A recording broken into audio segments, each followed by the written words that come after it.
What would your younger self say about how your family turned out? Are you ready for a shocking truth? I measured my worth in favors for years, and in one morning I cut off my parents and both brothers. The silence that followed was not peace, it was the sound of everyone realizing I had finally stopped paying for their comfort, and the fallout started before I even finished my first coffee. For as long as I can remember, the entire household was arranged around Ethan and Mark, my brothers who were treated like little kings, while I was always the responsible one expected to clean up behind them, keep my mouth shut, and nod whenever someone called it just family dynamics. It started small when we were kids, with Ethan getting away with skipping chores because he had football practice, while I was told to pick up the slack, and it never really stopped. When Mark went through his inventor phase in college, my parents dipped into my savings account, the one I had been building from high school jobs, to help him buy parts for gadgets that never worked, and I was told I should be proud because family helps family. By the time I was in my 20s, I had been conditioned to think this was normal, so when Ethan asked me to co-sign his first apartment lease because you're the organized one, I agreed without pushing back, even though I knew the risk. That pattern just kept escalating. Fast forward to last year, I was finally in a stable place financially. I had a steady job as a project manager, my own apartment, and I had been diligently setting aside money in what my parents called the Family Emergency Fund. It was supposed to be a safety net for all of us, and I contributed more than anyone because, as my mother put it, you don't have kids or a mortgage, you can afford it. I swallowed that guilt trip every single month, convincing myself I was helping protect all of us from crises. But one morning, everything snapped. My phone rang at work, and it was my mom, her voice calm like she was telling me about the weather, saying, "We emptied your savings and gave it to Mark. He'll make better use of it." That line, word for word, burned into my brain. He'll make better use of it. I did not yell. I did not even argue. I said, "Appreciate the update," and I hung up. My hands were shaking, but not from shock anymore. It was from a kind of clarity I had never felt before. I opened my online banking, checked the balance, and saw the account was nearly drained. Years of my extra shifts, my canceled vacations, my responsible choices, gone in one quiet phone call. Something in me hardened right there, and I decided I was not going to keep playing the role of the family safety net. Instead of confronting them immediately, I spent the next hour at my desk pulling every single financial document tied to my name. I printed old lease agreements, credit card statements, Venmo transfers, even screenshots of text threads where I had been begged to cover just this once. By the end of the day, I had a stack of proof showing exactly how much I had been bled dry over the years, not just financially but emotionally. That stack of paper felt like armor, and I realized I finally had the receipts that would let me draw a hard line. That evening, instead of calling my mom back, I logged into the joint emergency account and froze my contributions. I opened a new savings account in just my name, transferred what little remained from my personal stash, and labeled the new folder on my desktop simply Receipts. Then I typed out one group text to my parents and both brothers. From today, all money requests go in writing. No exceptions. I hit send and left my phone face down on the table. When I finally looked an hour later, Ethan had replied with a laughing emoji followed by, "So you're really doing this?" My mom had written, "We need to talk tonight." Mark had stayed silent, which I knew meant he was already spinning some justification in his head. I typed back, "Great. Bring statements." Then I shut my laptop and, for the first time in years, felt a wave of calm, not because I thought they would take me seriously, but because I had drawn a line they could not erase with guilt. That night, I lay awake, not in fear but in anticipation. I knew they were going to push back. I knew the arguments were coming, the lectures about family, the guilt trips, the comparisons to good daughters who never made trouble. But for once, I was ready. I had the paperwork, I had the proof, and I had the resolve to stop being their safety net. What I did not know yet was how quickly the fallout would spiral, and how cutting them off would reveal truths I had been too scared to face. Because when you stop being the person everyone leans on, you find out fast who actually respects you and who only loved you as long as you kept paying their bills. And let me tell you, the fallout started faster than I could have imagined. The call for a family talk came wrapped in the usual language of concern and unity, yet beneath the soft phrasing I could hear the old machinery grinding into motion, the same carefully rehearsed script where my mother soothed, my father deflected, Ethan joked,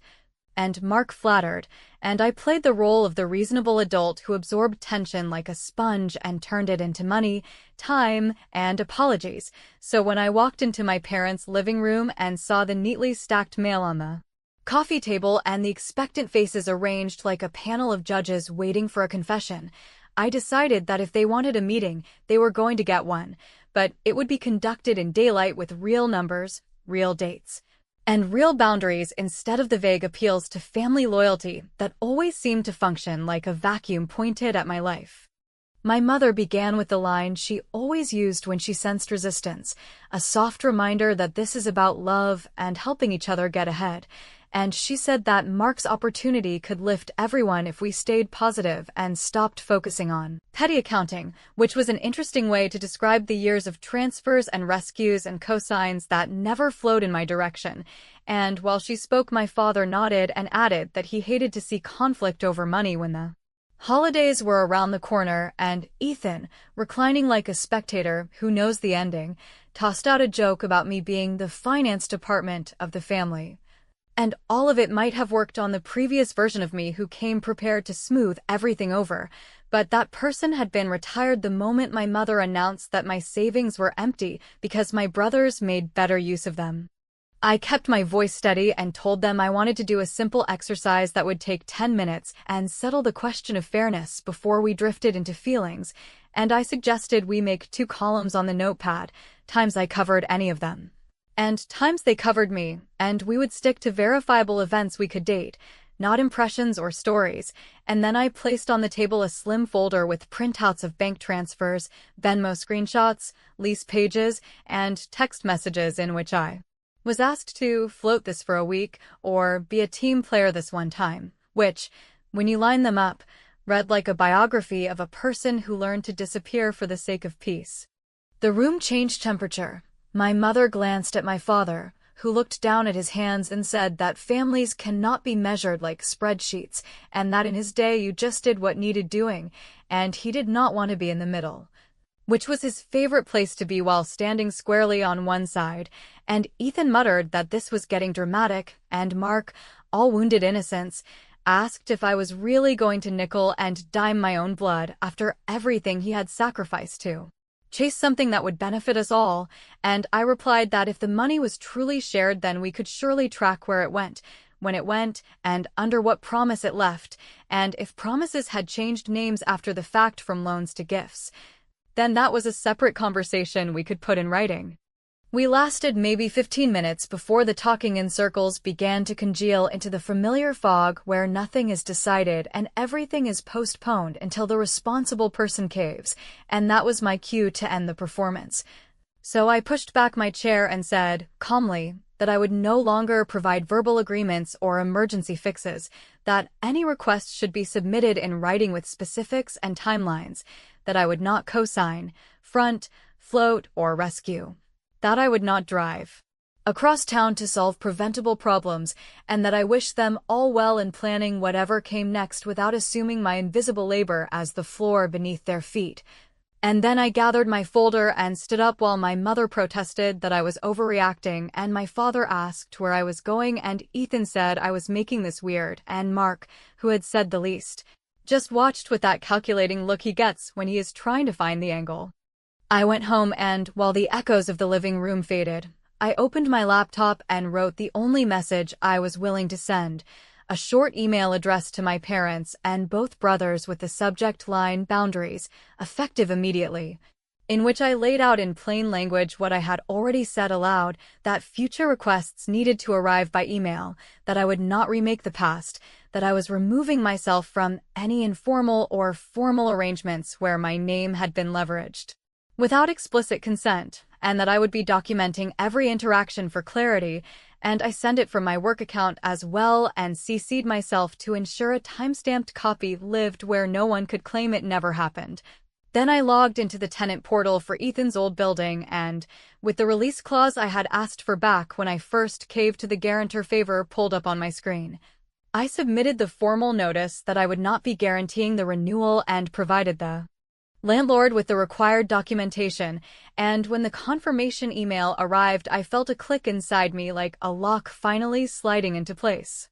The group chat on my phone lit up as if someone had thrown a match onto dry leaves, with my mother pleading to talk like normal people, and my father asking me to sleep on it, and Ethan sending a string of eye-roll jokes that I refused to read past the preview bubble. So I muted the chat for a week and placed the phone face down. Then I turned to a quieter task, which was renaming a folder on my desktop to the only word that mattered, the one I had been told was petty, but that had just become my shield, and I typed receipts and dragged into it every file, every screenshot, and every confirmation number that showed the trail of my life as the family understudy.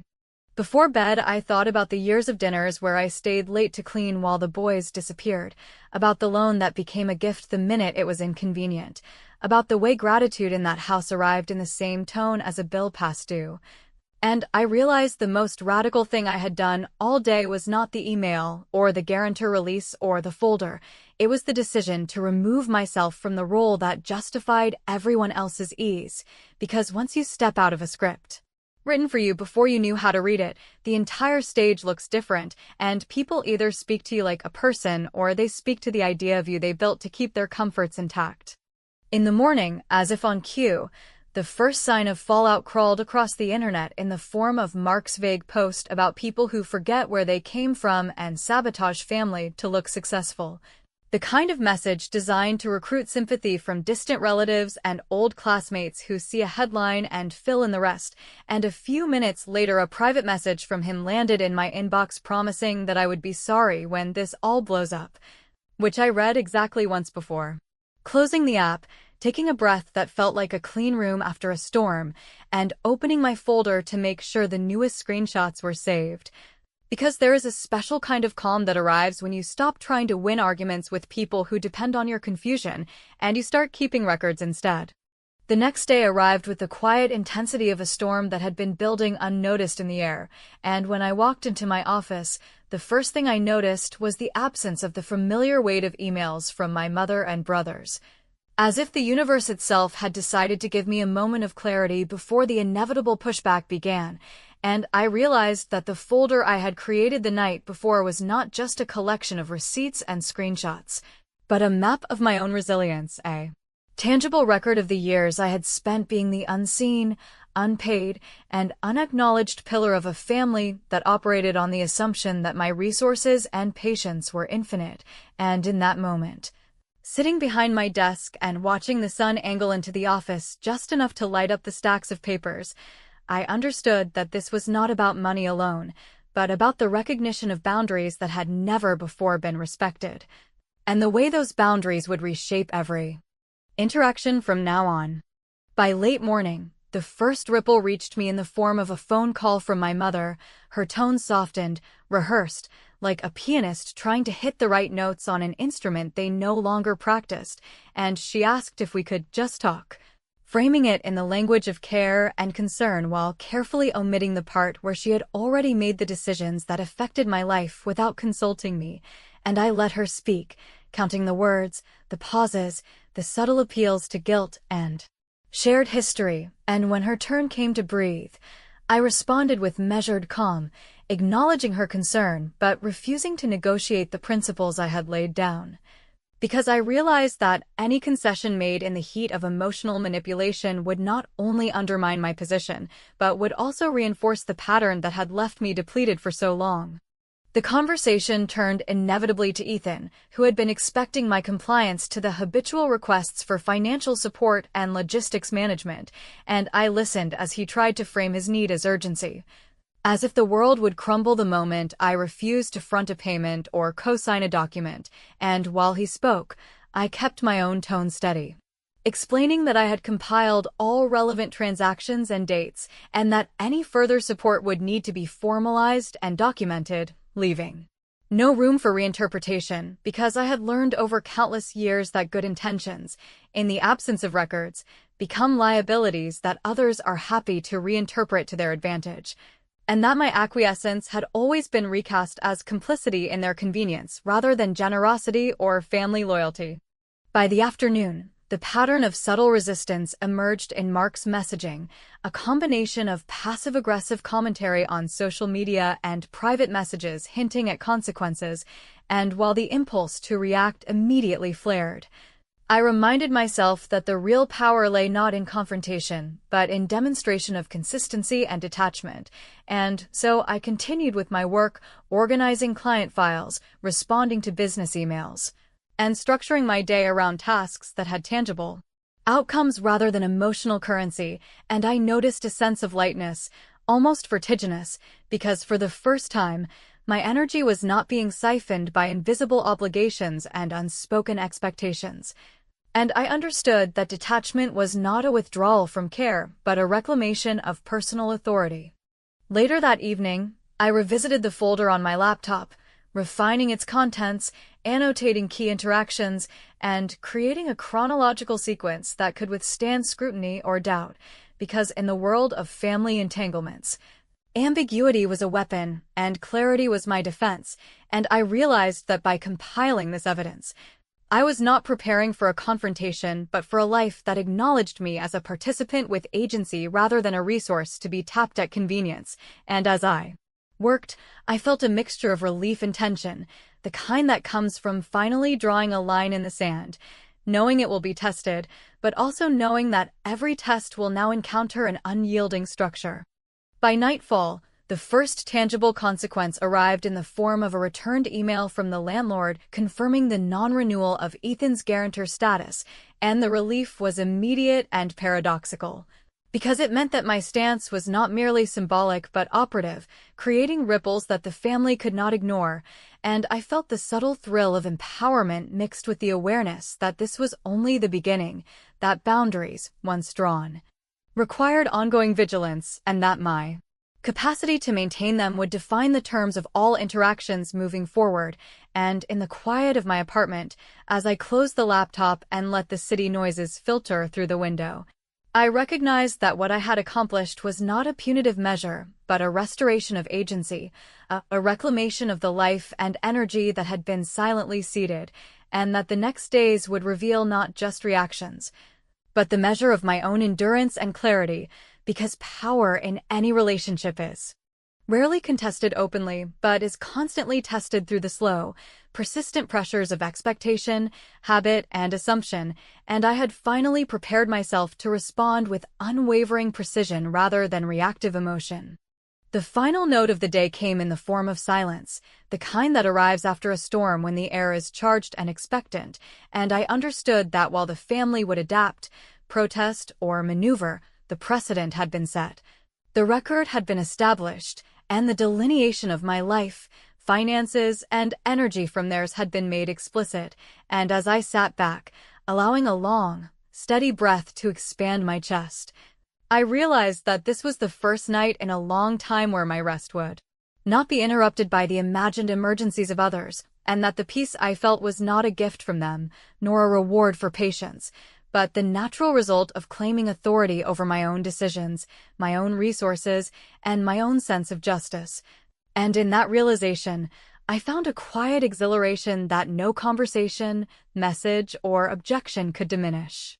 The morning light filtered into my apartment in a way that felt almost conspiratorial, illuminating the scattered papers on my desk that had become a silent testament to the careful, painstaking work I had done to reclaim control over what had always been taken from me without question, and as I sipped my coffee, the bitter warmth grounding me, I reflected on how unusual it was to feel anticipation rather than dread in anticipation of interaction with my family, because for decades, their presence had been synonymous with invisible demands, subtle manipulations, and the unspoken assumption that my life, resources, and patience existed solely to prop up their convenience, and now, armed with clarity, documentation, and the quiet but unshakable resolve that had taken months to build, I felt the subtle thrill of knowing that every subsequent conversation would be conducted on terms I had finally defined.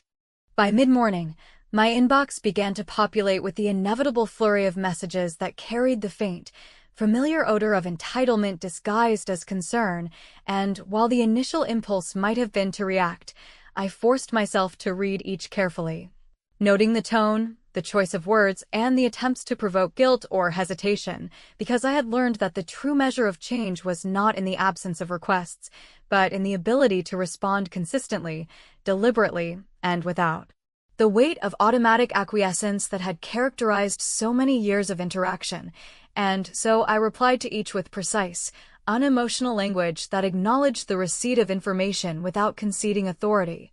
making it clear that any expectations for financial or logistical support would henceforth be formalized, documented, and agreed upon in advance, leaving no room for reinterpretation or silent assumptions.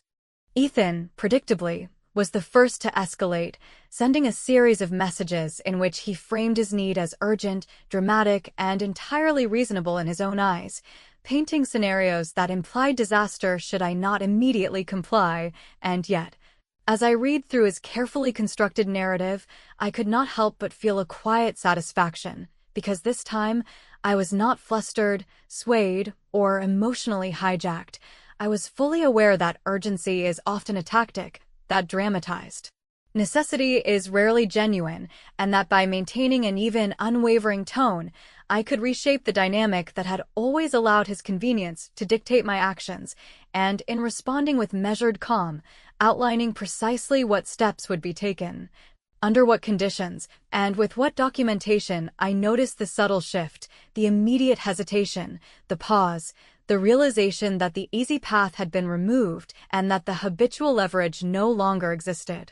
By late afternoon, the tension extended beyond Ethan, creeping into interactions with my mother, whose initial tone of concern slowly morphed into an almost imperceptible strain as she attempted to navigate a world in which her assumptions about my availability and compliance no longer held, and as we spoke, I allowed her words to flow, listening carefully, taking mental notes of phrasing, implication, and subtle emotional appeals, while responding in a way that was firm yet courteous, ensuring that my boundaries were unmistakable without requiring overt confrontation, because I had come to understand that power in these relationships is rarely asserted through force, but through consistent, deliberate demonstration that one's limits are real, visible and non-negotiable, and that every concession granted in the absence of clarity had previously been recast as obligation rather than generosity. Evening brought a quieter, more reflective moment as I reviewed the spreadsheet I had meticulously assembled, documenting each financial interaction, each conversation, and each attempted manipulation. And I realized that what I had created was not merely evidence of past wrongs, but a blueprint for the life I intended to build, one where my energy, resources, and attention were allocated according to principles of fairness, clarity, and mutual respect, rather than habit, guilt, or the invisible pressures of familial expectation. And in organizing these facts, I experienced a profound sense of empowerment, because for the first time, I could see not just what had been taken, but what I had reclaimed. And I understood that reclaiming authority over my own life is both a defensive act and an expression of self-determination that reverberates far beyond immediate interactions. By the time night fell, a silence had settled over the apartment that carried with it a sense of completion and anticipation, because the day's work had not involved dramatic confrontation or emotional explosions, but the quiet, methodical assertion of principles and boundaries that could not be ignored. And as I sat back, letting the tension of constant vigilance ebb just slightly, I reflected on the reality that this was not a singular victory, but the first chapter in a longer process of recalibrating relationships, establishing agency, and insisting that my life be governed by my decisions rather than the default expectations of others. And in that realization, I felt both relief and exhilaration, because I had discovered that the truest form of change is not imposed through anger or punishment, but through the careful, deliberate, and consistent exercise of one's own authority, and that the ripples of this day would continue to shape interactions, expectations, and decisions long after the immediate conversations had ended. The morning arrived with a quiet inevitability that felt both strange and liberating, as if the world had been holding its breath in anticipation of a reckoning that I had been preparing for in silence. And as I sat at my kitchen table,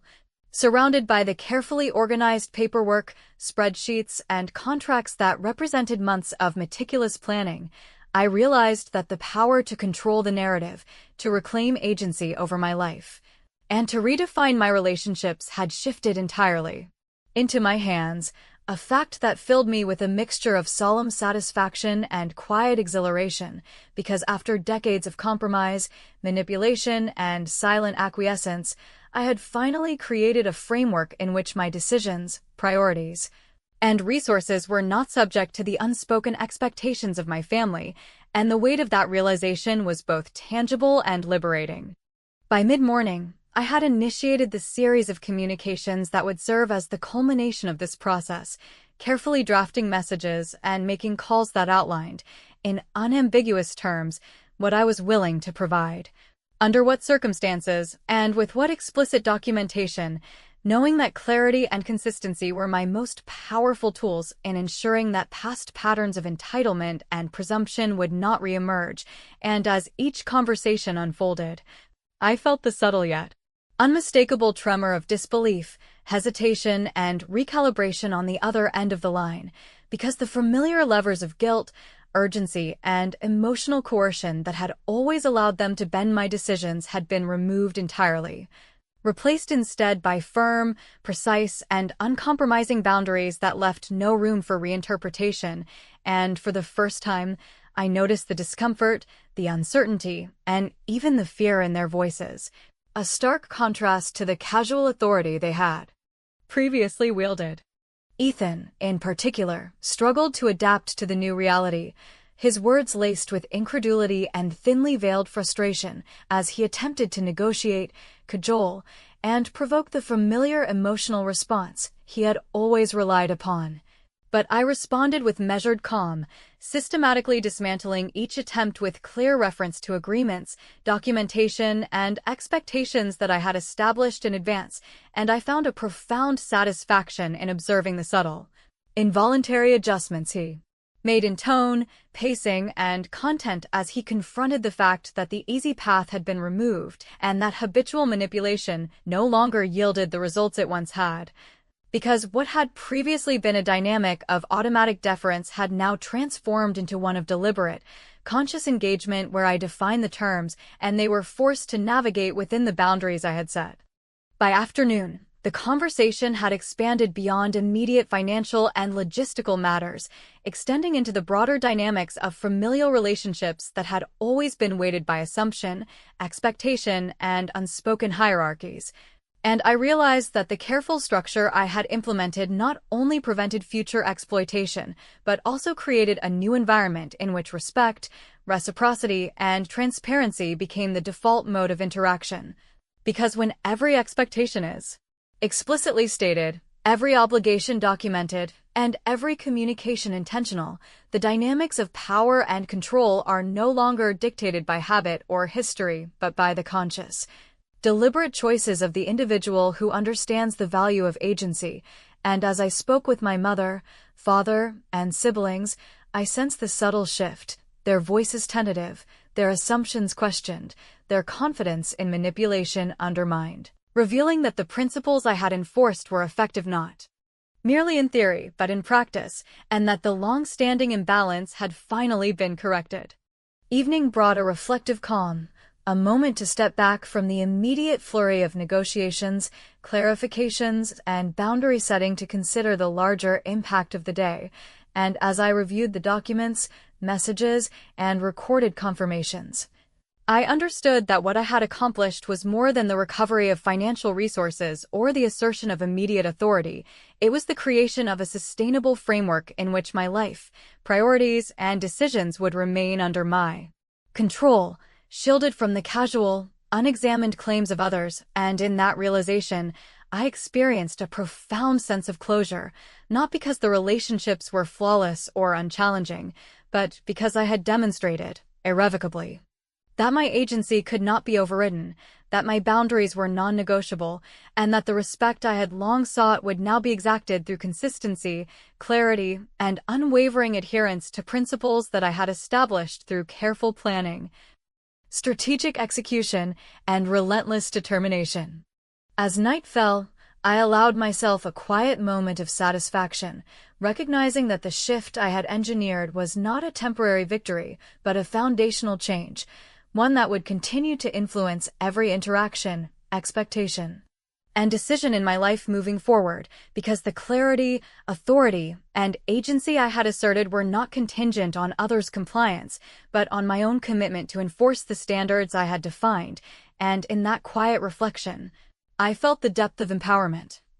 The weight of long-denied control finally reclaimed, and the certainty that the future would unfold according to principles I had consciously chosen rather than the unexamined assumptions of a family who had once believed their convenience outweighed my autonomy.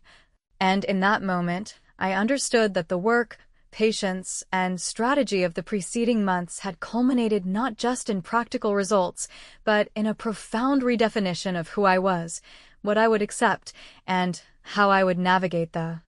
intricate, delicate, and previously unbalanced dynamics that had always shaped my life.